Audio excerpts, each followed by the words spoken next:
If he had a boat, the name that he would name his boat, and this was very elaborate. It has to be a large, like clipper ship. He said, full of people searching for freedom, and it'd be called the SS Paine, but with an E, Paine. You know, sort of like this. And you have to have very emotive people sort of on the bow. He was very specific, which I thought was cool. And the one question he would like answered is, why did Logical LA allow me to speak with such wonderful speakers? So, isn't that sweet? Isn't that sweet? Please welcome to the stage, Alex O'Connor.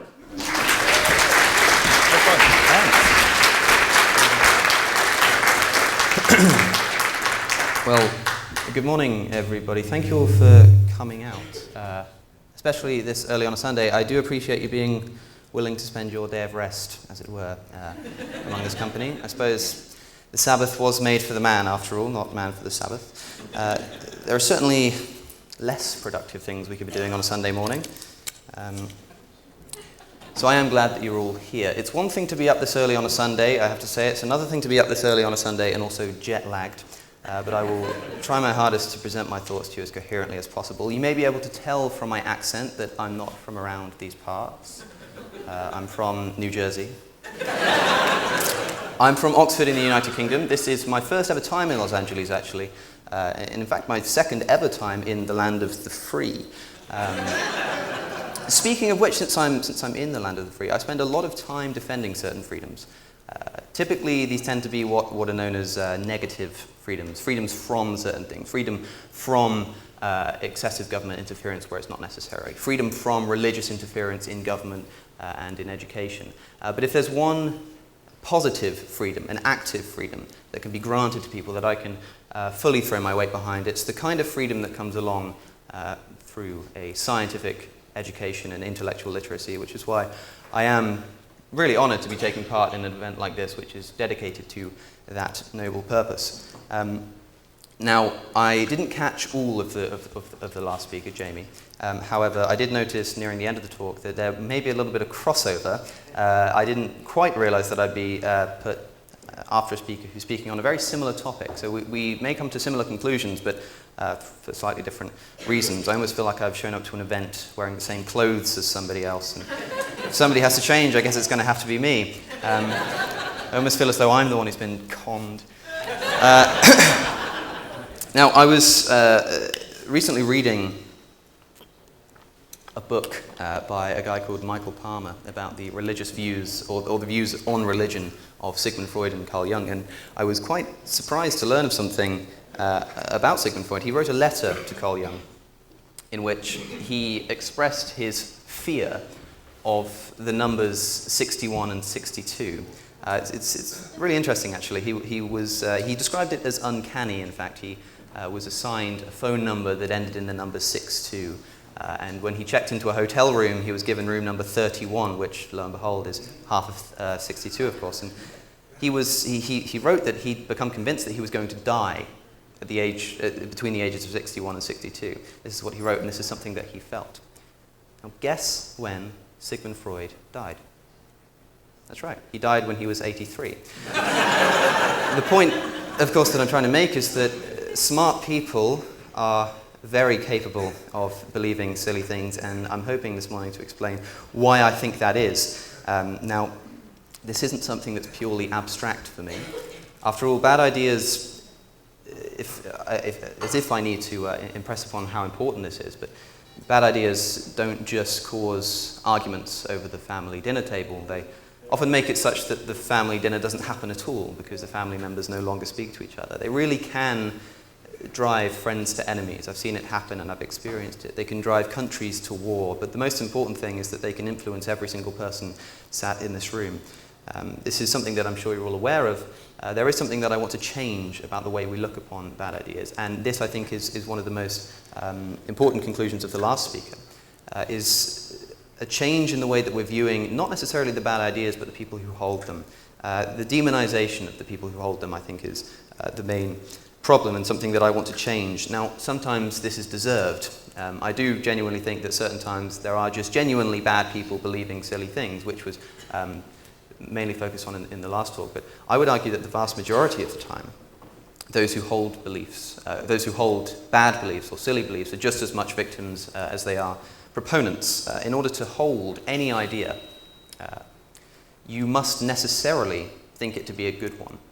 You don't hold bad ideas. That's not a concept. As far as you're concerned, it's impossible for you to hold a bad idea, because if you recognize it as a bad idea, then you wouldn't be holding it. It's worth remembering that not everybody is as strong-minded as you are. Not everybody is as good at recognizing connery and demagoguery. And this is why I think that whilst we should absolutely, and I don't want to be ambiguous about this at all, I think we should be absolutely brutal and unrelenting with criticizing bad ideas. And that's something that I've strenuously campaigned for, so to speak. But alongside that, and it's a careful distinction, I think we need to be, charitable is the word that I would use. We need to be a little more charitable towards the people who actually hold the beliefs. Doing what I do, I'm a YouTuber. I didn't actually hear much of the introduction. So I don't know how much was said about me. I'm a YouTuber, and doing what I do, I'm able to travel around and I meet many, many people who have overcome some very interesting bad ideas, some unimaginably gripping bad ideas and ideologies. And some of these people I'm lucky enough to call my friends, and you ask them what their motivation is for now, the activism that they do and the work that they do, and they often say that it's as if they're trying to balance the books, because they believed silly things for so long and inadvertently caused so much harm that they now want to criticize their former devotions to sort of balance things out and make peace with themselves. But the most notable thing about these people, and these are ex-religious fundamentalists, these are ex-flat earthers, ex-9/11 deniers, I know them all, and the most notable thing about all of them is that they're invariably incredibly intelligent. They really are. They're smart people. When you read the books that they've written now, when you watch the talks they give and listen to their podcasts, you wouldn't believe the things that they used to believe. But they did believe them. And that's because bad ideas are indiscriminate in those they target. And target is the key word there, because I think the more and more we talk about this and the more and more we explore these ideas, we come back to this idea of victimization when we're talking about people who hold bad ideas. I have a friend, someone who anybody would be lucky to call a friend, and even more lucky to call a family member. And this friend of mine, his parents have threatened to never speak to him again because he dares to publicly criticize the fundamentalist cult that he used to belong to. But these are the same people who took me into their home and cooked me dinner. And they shook my hand and they laughed at my jokes and they smiled and waved as I left. There is no way that these are bad people. They don't have evil in their hearts, so to speak. It's just not possible.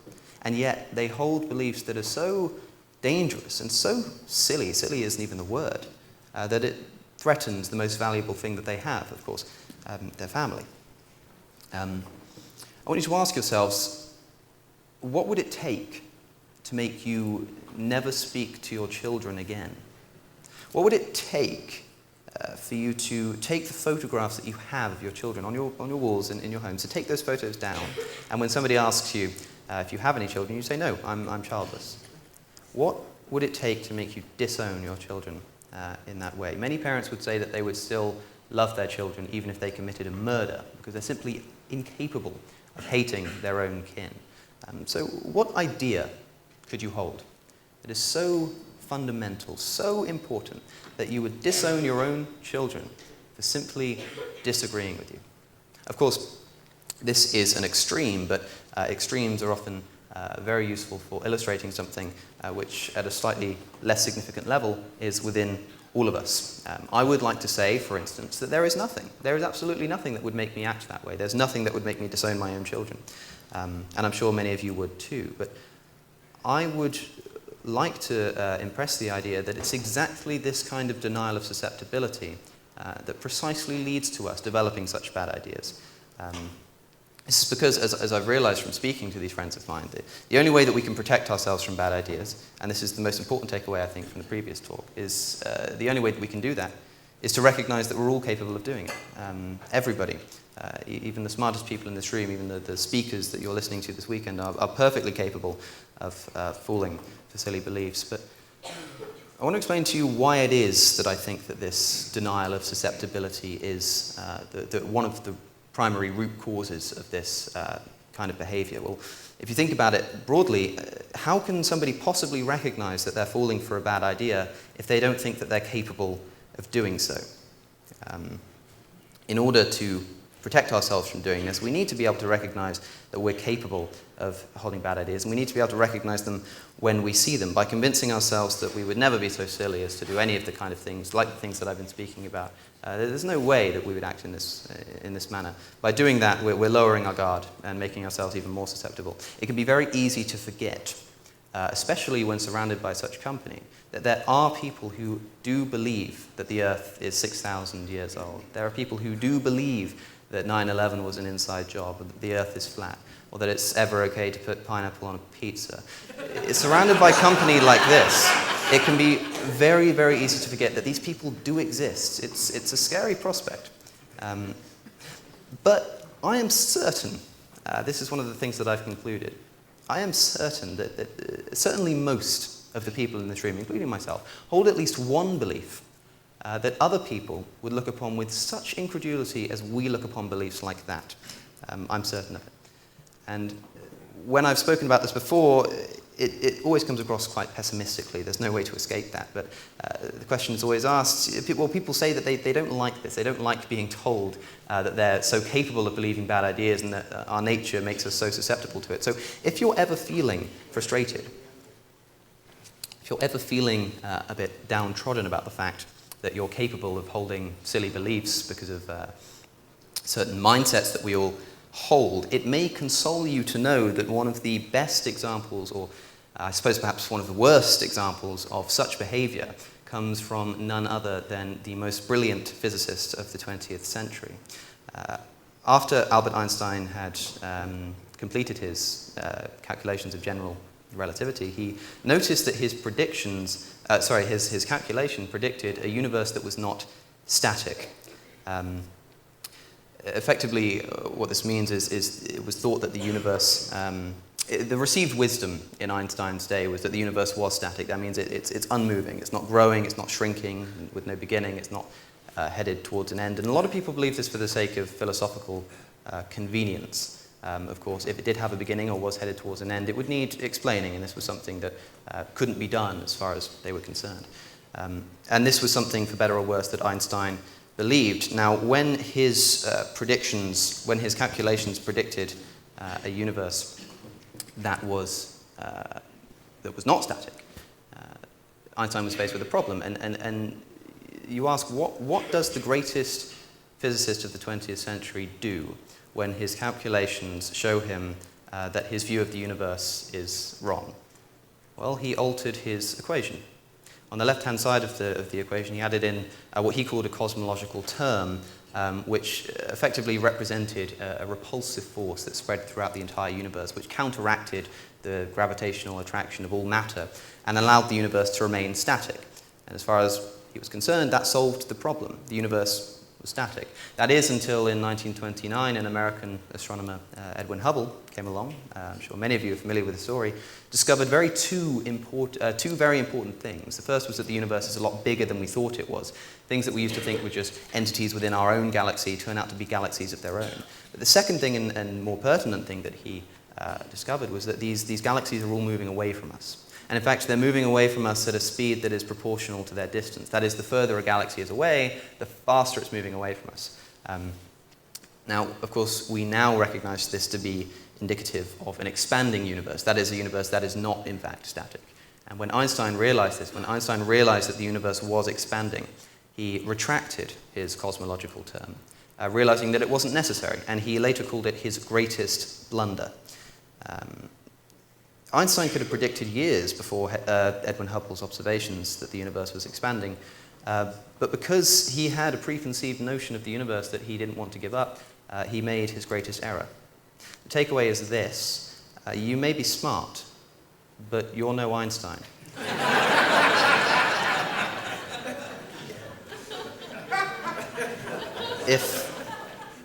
If Albert Einstein is capable of holding a fallacious belief because of preconceived notions that he was unwilling to give up, then believe me, so can you and I. Now, this, I think, gets to the core of why smart people believe silly things, and it's that everybody has their sacrosanctities. Everybody has those beliefs that are just so good that they're set in their ways. But I'll remind you about this very simple idea that I brought up earlier, that in order to hold any idea, you must necessarily think it's a good one. And we too easily subconsciously presume that those ideas that we hold most fervently or have held for the longest contain more truth, and this is where the harm is done. And the conclusion that I've drawn from this is that we shouldn't criticize bad ideas any more than we criticize good ones. And I'll say that again. We shouldn't criticize bad ideas any more than we criticize good ones. And let me explain what I mean by that. This is kind of a practical point to make. Like I say, if you're criticizing a bad idea, then you necessarily recognize it, you would recognize it as a bad idea. And if you recognize it as a bad idea, then you don't hold that idea. So if all you do is criticize bad ideas, you're not criticizing any ideas that you hold. Now, there is benefit in criticizing bad ideas, of course, because you may be willing to argue with somebody else who holds one of these ideas, or maybe you wish to consolidate your own knowledge. But if you're looking for sort of self-development and to identify the bad ideas that you hold yourself, the only way that you're going to be able to do that is by criticizing what you consider to be good ideas. And this shouldn't be a scary prospect. After all, if the idea that you hold really is a good idea, then it will survive the criticism. No problem. If it doesn't survive the criticism, then it's revealed to be a fallacious belief, and you will stop believing it, and a good thing too. So I think that we should be criticizing we should be criticizing good ideas more than we criticize bad ideas, at least those that we consider to be good and those we consider to be bad. I think that all ideas should be open to criticism and ridicule. No idea is above that incredibly important endeavor. No idea is above the ability to criticize. Now, call me an absolutist if you will.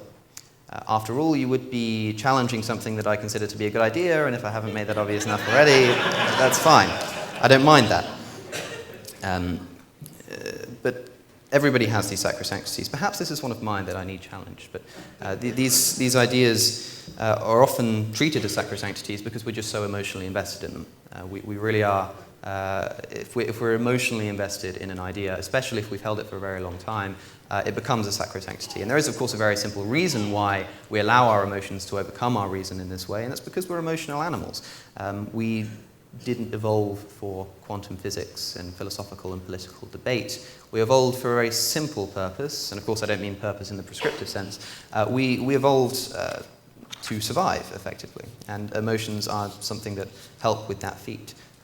All kinds of emotions like fear and hunger and anxiety. You can see quite easily how these things can aid human survival and human evolution, and they can be found across the entire animal kingdom. However, conferences like this cannot be found across the animal kingdom, because what we're doing is unprecedented. This is not a natural thing to be doing. Someone once said that our modern skulls house Stone Age minds, and I think this is demonstrably true. A good example of this comes from Princeton in 2001. There was a study conducted where people were faced with 60 ethical dilemmas whilst undergoing an MRI scan. And one of the dilemmas that was put to them whilst they were undergoing the scan was the very famous trolley problem. I imagine most of you are familiar with it. Maybe a raise of hands if you know of the trolley problem. Okay, that's almost everybody. I see a few hands down, so just briefly in case. The trolley is heading down the track. It's about to hit 5 workers who can't hear it coming, and you're stood by a lever, and you have the ability to pull this lever. And if you do, the train gets diverted onto another track where there's only a single worker, and it would kill the one worker instead of killing the 5. And you ask people, would you pull the lever? And almost unhesitatingly, most people say, yes, of course I'd pull the lever. And then the question is put in a slightly different manner. You say you are on top of a bridge and there is no lever, and there's a train going underneath you and it's still going to hit these 5 people, and there's no lever to pull. However, there is a very large man who has, unfortunately for him, decided to walk up alongside you on this bridge, and if you push the very large man off the bridge, he will fall on the train and prevent the deaths of the other 5 people. And you ask, would you push the the fat man? And people often say no. And this has fascinated people for a very long time because, after all, these are logically identical situations. You're sacrificing one presumably innocent person to save 5 presumably innocent people, and yet people act differently. And this is one of the questions that was put to these people undergoing the MRI scans, and it showed something very interesting. It showed that different areas of the brain were lighting up. When people were considering pulling the lever, parts of their brain most associated with reason-making were lighting up. When they were considering pushing the man, the parts of the brain that were most associated with emotions were lighting up. And what this shows, of course, is that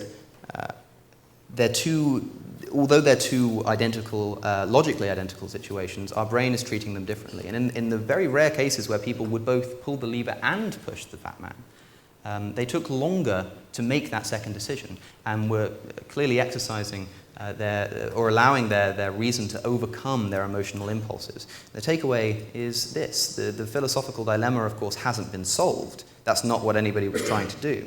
But what has been shown is that in these two identical situations, people are able to make different decisions nonetheless because of emotional impulses. In other words, their emotions are overcoming their reason. And the scariest thing, of course, is that this is done entirely subconsciously. It's not like something that we can identify and immediately remedy.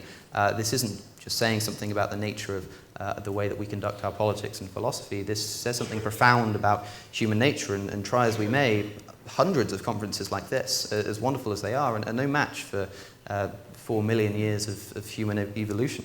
And that's not even the worst of it. I'd also like to invoke His Grace Michael Shermer, who, as well as making the point that smart people can also hold silly beliefs, he actually he put forward the idea that more than being also susceptible, smart people are often more of a problem when it comes to believing silly things because they're better at rationalizing those silly beliefs. If you hold an idea, whether it be good or bad, if you have intellectual ability, if you have rhetoric ability and argumentative ability, you're able to convince yourself a lot more easily of the bad ideas that you hold.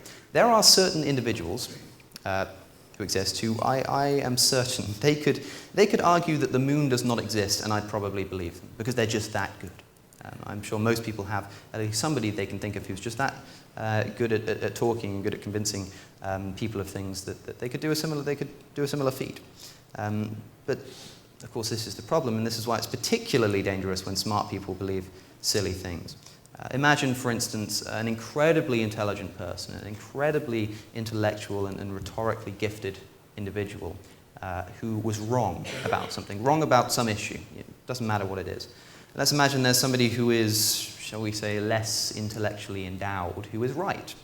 And these people are having a debate. Who is the victor?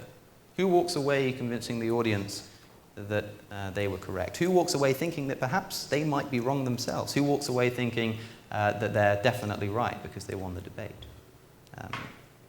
This is the problem, because one of the responses that I hear to this, especially given that I've just sort of pressed my insistence on freedom of criticism and what you might call the free market of ideas, people often say to me, well, this isn't really a problem because, of course, a smart person can convince somebody of a silly belief, but all they have to do is go and listen to somebody else and they'll be unconvinced of it. Or even the smart person themselves who becomes convinced of a silly belief can just go along and listen to criticism and ridicule, and eventually they'll be able to rectify the mistake that they have. But if only it were that simple. There's another problem lurking in our Stone Age minds. And it's very similar to this idea of cognitive dissonance, actually. It's, what's it called now? Confirmation bias.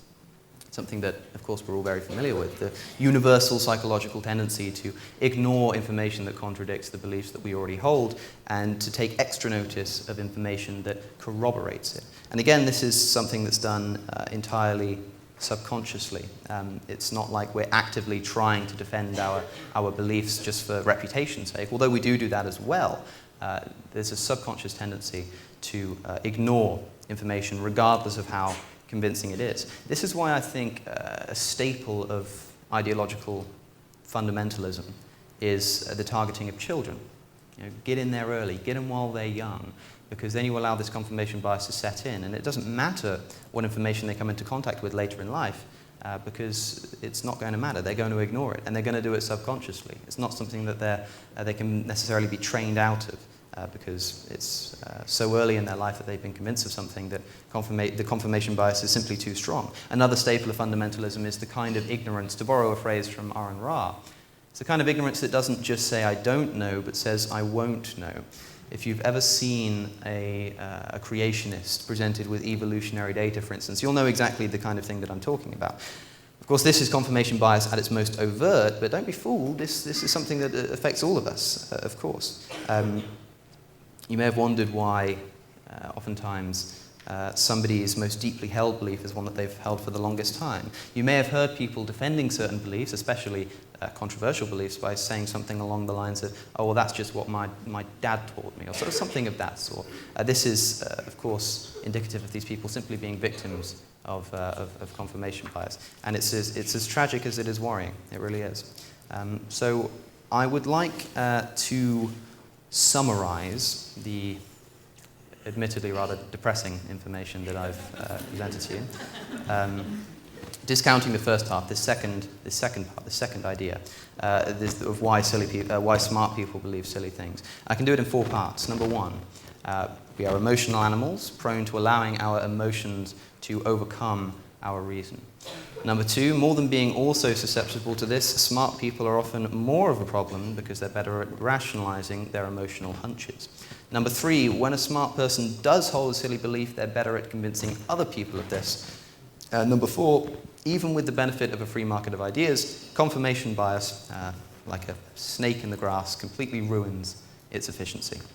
So the conclusion is that smart people not only can hold silly beliefs, but often pose even more of a problem when they do, and hopefully you can now see why it is that I believe this, and also why it is that we really need to start thinking about how we're going to solve this problem. It's interesting, though, because whenever I talk about anything, be it religious fundamentalism, be it bad ideas, one of the things that's always asked is, so what do we do?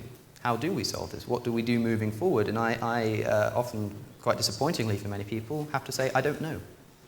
That's not my job.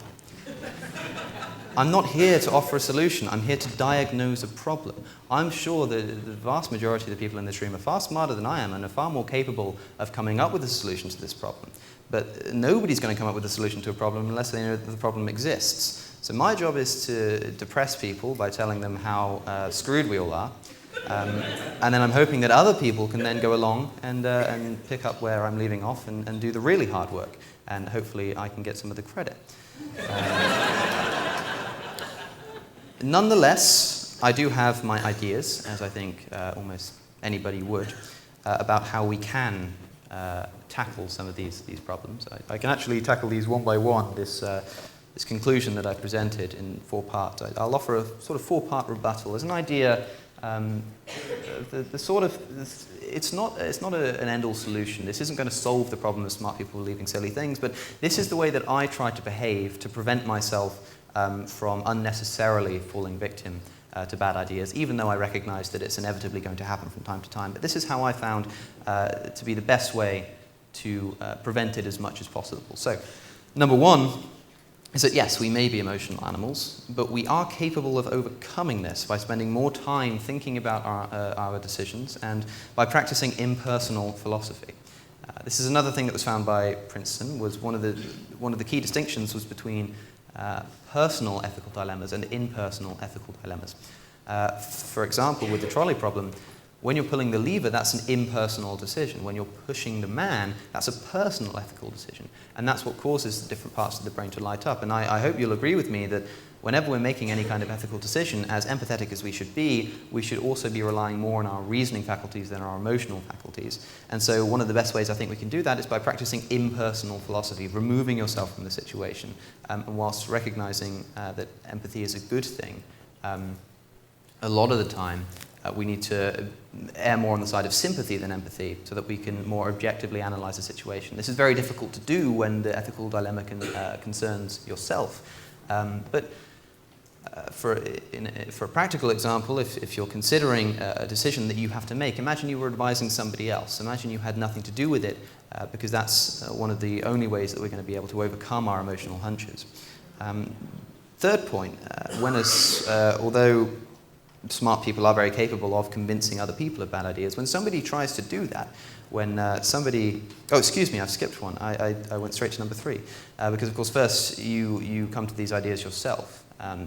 When you do start thinking of an idea, any idea, the first thing that you should be doing is internally criticizing it as much as you can, rather than, as soon as you think of an idea, we have a tendency to start putting things together. And I think this is how conspiracy theories often work. You think of an idea, and then you see a little bit of evidence and a little bit of other evidence. You put it all together, and you start to think, this is starting to make sense. And by the end of the day, you've got an entire theory going on.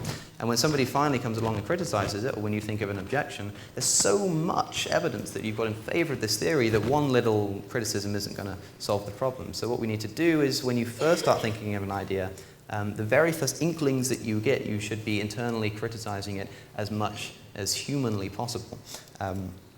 When somebody else tries to convince you of an idea, you should immediately be looking at rebuttals. Similarly, this is the third point. Especially if you're new to a topic. This is something that has really affected the way that I've been introduced to ideas. If you're new to a topic, if it's something that you haven't heard about before and it's something completely new to you, rather than attending a talk, go and attend a debate. Don't listen to a single person. Listen to a conglomerate of people all arguing and debating, because if you allow yourself to be introduced to a new idea by a single person, you are really putting yourself at risk of confirmation bias. Now, of course, there's nothing wrong with attending a talk, especially if it's something you're already fairly familiar with, but then you should be practicing the internal criticisms. But because that's more difficult, like I say, because you're more personally invested in your own ideas, the best thing you can possibly do is try to attend a debate. And if you can't, then after you've heard someone speak, perhaps even after you've heard me speak, you should go and immediately look at contemporary rebuttals, rather than just taking what anybody has to say at face value. Now, the fourth and most important thing, piece of advice, if you'll allow me, is probably also my most controversial, and I often get some funny looks. My advice would be this: don't eliminate your bias. And like I say, it can... I'm always interested at the way that people react to a statement like that before I fully explained it. I think I'm slightly positive about some of the faces here. There's a very simple reason why I would advise people not to eliminate their bias, and that's because you can't. Try as you may, you can't do it. People have tried, and in fact, if you think that you've eliminated your bias, you're probably the most biased person that anybody could hope to meet. Now, it is infinitely more productive to be openly biased than to be deceptively neutral. Right? I would perhaps take the example of news media. I can't speak much for this country.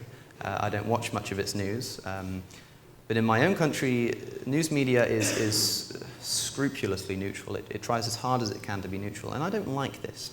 And I'm sure many of you wouldn't either, because, of course, it's very difficult to tell when you're being told something as an opinion or something that's biased and when you're being told a fact. Now, imagine if news media, every time they presented some information to you, they identified exactly where their biases were, and they explained exactly what was an opinion and what was affected by bias and exactly what was objective truth. How much easier would it be to identify truths and not start believing silly ideas that are based upon biases? Now, of course, news media is never going to do this. But I'm using this to illustrate why we're perfectly capable of doing it ourselves, and this is why we should.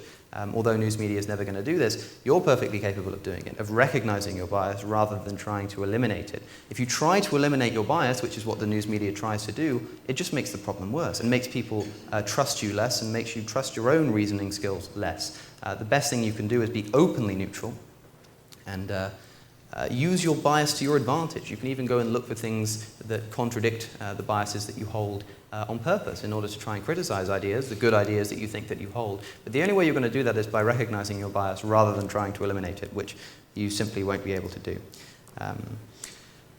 Now, like I say, however, this is not supposed to be a solution, but simply a diagnosis. So while I have those sort of practical tips, that's not going to solve the problem entirely. I just wanted to make you aware of the fact that smart people do hold silly beliefs, and for some of the reasons why I think this occurs. But ultimately, I do think that everything that I've said so far has somewhat pointed towards a kind of call to action almost. Bad ideas are invariably the result of the lack of self-reflection. So take a look at the beliefs that you hold as objectively and honestly as possible, whilst recognizing your bias. And if you're a smart person, you should recognize that you'll have more problems in this regard, not less. That's probably the most important thing. Also, spend more time challenging good ideas than challenging bad ideas. After all, I'm sure you can all tell me the last time that you criticized somebody else's bad idea. But when was the last time that you criticized a good idea of your own? So this is why I think that smart people believe silly things. But it doesn't necessarily have to be that way. Now, in order to avoid sort of trespassing on the subject matter of the last talk, I think I would rather sort of open the floor to any kind of questions and discussions, because I've already been talking to many of the people this weekend and talking about the ideas that I'm speaking about here, and the most interesting thing has come from the conversations that I've been having. If it isn't blatantly obvious by the nature of my talk, I am more than happy to answer any questions or objections. And I think I'll leave it there. So thank you for listening. Alex O'Connor. We have time for questions. I have to say, my own bias is, and I know this is a cliche, but doesn't the accent just legitimize everything? Yeah, it's a very American thing, I know, but it's like, you could just read the phone book. And yeah, totally. Probably the only reason I'm here. Hardly. If I could ask one, what is a bias of yours that you know that you have, that you embrace maybe, or at least recognize? A bias of mine that I have? Gosh, now you've really put me on the spot there. This is kind of embarrassing. The most overt bias that I used to have, because of course the problem is if you have a bias, it's very difficult to recognize it, and once you recognize the bias, you probably don't hold it anymore. So from my past, the most overt bias that I ever had, let me think for a moment. I'd like to say it was probably religiously inspired. When I was young, I was brought up religious, and although it wasn't particularly fervent, the religious upbringing that I had, it had this underlying sense, rather than being convinced in terms of reasoning, in terms of arguments for the existence of a God. It was done based on ideas of comfort and ideas of having a hole in your heart that needs to be filled. And so for the majority of my life, a bias that I had was that if I had two competing ideas, whichever one was better suited to filling the gap that was left when religion left was probably the most important and the one that I should go for. And so I think I had a real bias tending towards comforting ideas, which is something I think that we all share. But specifically, it was about filling that gap that was left when religion disappeared from my life. And I'd like to say that I've tried to remedy it as much as possible, but it's very possible that I still hold some of this bias. When I hear different ideas, if an idea is comforting, if I'm not really thinking about it, especially if I'm jet lagged, a lot of the time, it's not like every single time someone says anything, I immediately run through this checklist. Nobody has the time. And sometimes when that happens, I'm prone to again, falling victim to this bias. I can only hope that I recognize it more quickly, but really I'd say it's this idea of comfort tends to take precedence.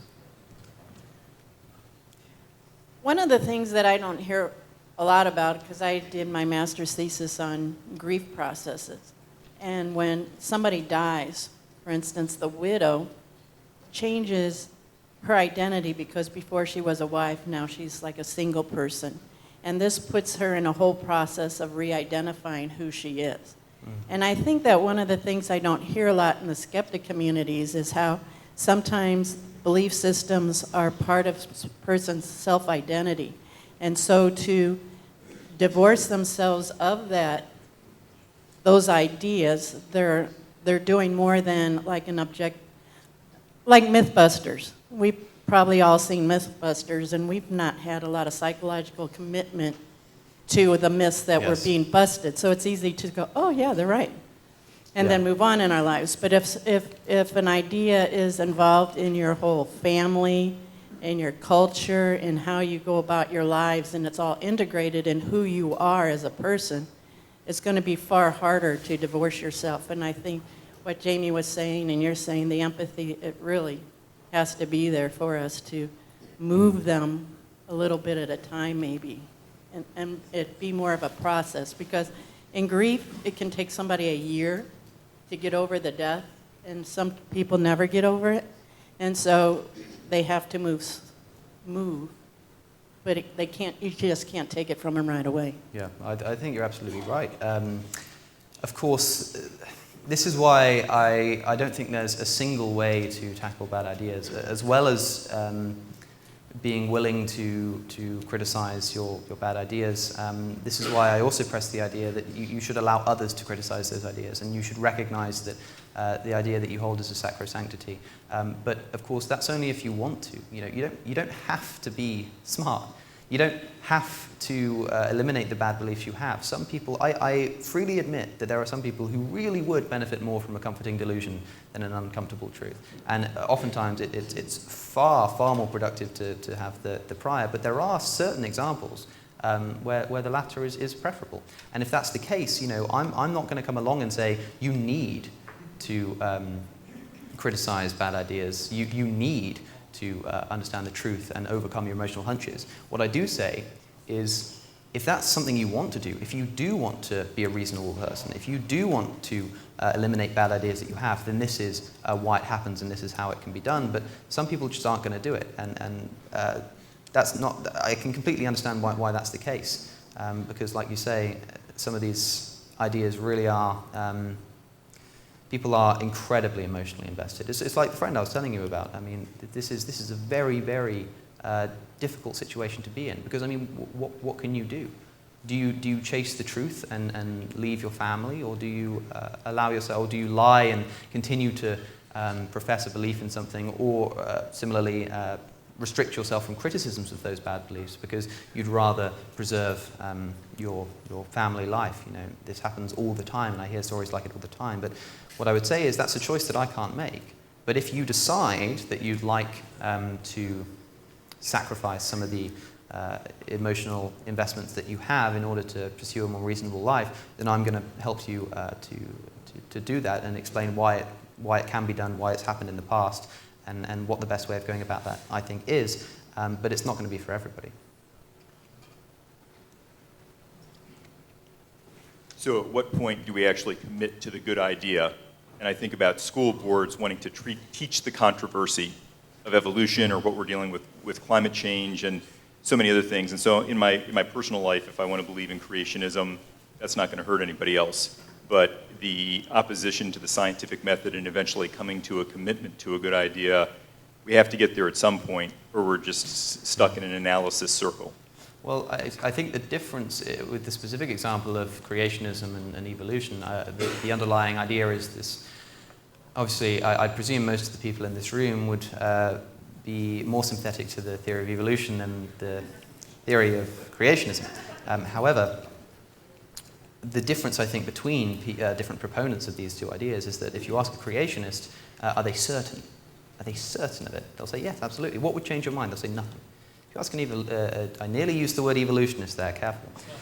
If you ask a person if you ask an evolutionary biologist, are you absolutely 100% certain? They'll say no.